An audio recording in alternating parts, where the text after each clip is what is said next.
stream next. Kyle, probably most people haven't seen PKN. iStory? They must be curious. They've been watching you for 2 hours now, or 2.5. Yeah, it's a little like black, I guess, on this. A little swollen. Still. Yeah. Looking better than it was a couple days ago already. Yeah, it was Tuesday and today's Thursday. Mm-hmm. So I had to get this. I had a mole like right on the edge of my eyelid. It was really small. I told them it looked like there was a booger on my eyelid, and it was just unsightly. I didn't like how it looked, and I've been wanting to get it off for a while, but I procrastinate things like that. There's a lot of steps you got to get. I had to get one doctor, which is kind of a problem, and then he has to refer me to a specialist. But anyway, I went, and it was a very painful ordeal. They gave me a Valium, which I don't even know what the fucking point of that was, to relax me, I guess. Like, I wasn't nervous. Wait, didn't you like it? I mean, I loved it, but it didn't kick in until right about the time I got back home. Like I was high all afternoon. Oh no. Yeah, I've had a bunch of surgeries, and they give you that. What do they give you? Fentanyl? Is that what they give you? No, I don't think so. But this is a pill. This is just a benzodiazepine. I get this something is in the IV, and I really am a fan. No, I want to do this as cheaply as possible. And they asked if I wanted an anesthesiologist on board, and I'm like, well, what's he going to do? Is he going to give me gas or like intravenous medications? Like, no. He'll just watch us do what we were already going to do. And I was like, well, fuck that.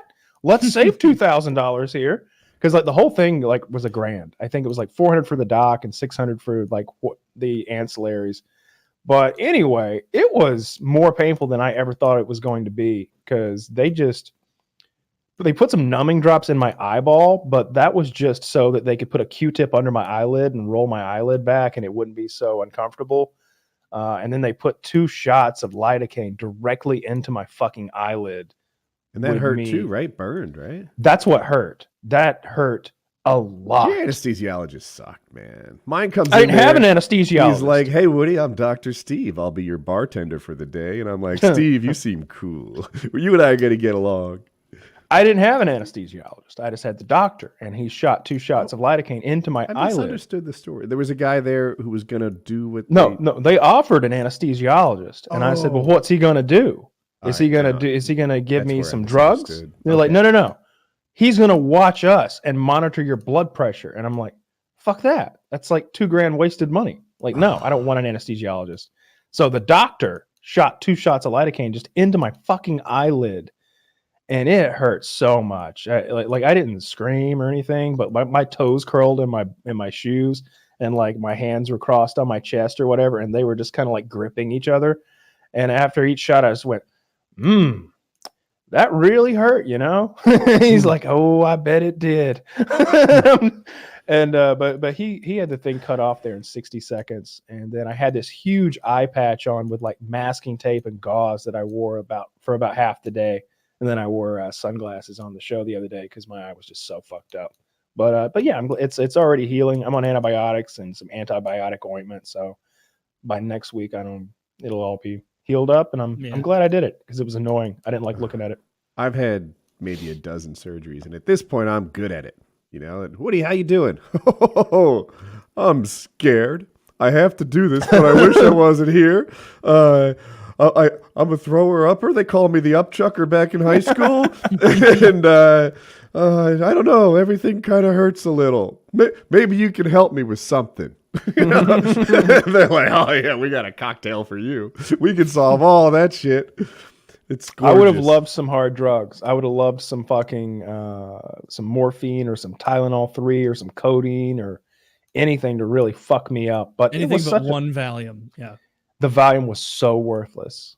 It was so worthless, because I got there maybe 5-10 minutes late, and I think maybe if I don't know, it really didn't kick in until like I was getting home. Mm-hmm. Like I said, that picture I sent you where if you look at my good eye, it's all droopy, and I sent it to my dad too, and he's just like, you look kind of fucked up. I was like, I kind of am. That Valium was good. That was a big one. I forgot you were having that thing taken off your eye, because all you texted us that morning was just a picture like from your vantage point laying in a hospital bed in the room, and I was like, oh no. Oh my god, I hope Kyle's okay. And then he's like, yeah, getting this thing off my eye. I was like, oh yeah, fuck, he's not dying. Yeah, I like to do that to people. Yeah. Just send a troubling photo with no commentary. Send the photo and then just give it half an hour. Yeah. Well, I'm glad it worked out. I'm just thinking, last time, not last year, 2 surgeries ago, I did that whole thing. You know, they made me feel happy. I'm telling the nurses, like, man, you guys got an iPhone charger around here? I'd love it if I came out of surgery with a fully charged phone. Yeah. They're happy to help. Like that, just be grateful. These people are in. Not everyone's nice at the hospital, and if you are, they're happy to charge your phone. Someone's got an iPhone charger in the hospital, and I was away from home, so it was a big deal. It was like, man, this thing's my lifeline to my wife. I've been talking to her. She's nervous. If I came out of this surgery and the phone was all charged up, that'd mean a lot to me. They got me. Yeah. I'm really happy I finally got that done. It was, like I said, it was really annoying me. I hated it. I hated that thing. Every time I looked in the mirror, I was like, there's a booger on your eyelid. You got to get that off. And it's right in your eye. You can't see anything but it. I couldn't see it like out of my eye. I could just see it in the mirror. For what we told you this before, I never saw it. I see you 5 hours a week. Yeah, you got to be really close to see it. Like it's. I mean, it was literally. I don't even know what else to describe it as like the size of a booger. Like I don't have an object on my desk that's as small as this thing was, but it was ugly and it needed to go. And it was like a low-grade cancer scare, maybe, or just was cosmetic? No, okay. No, because there were eyelashes growing through it, which the right, doctor said was a good sign as far as that goes. I had that one removed from my side a few weeks ago that I showed you. That was like 4 stitches, and that one was a cancer scare for sure.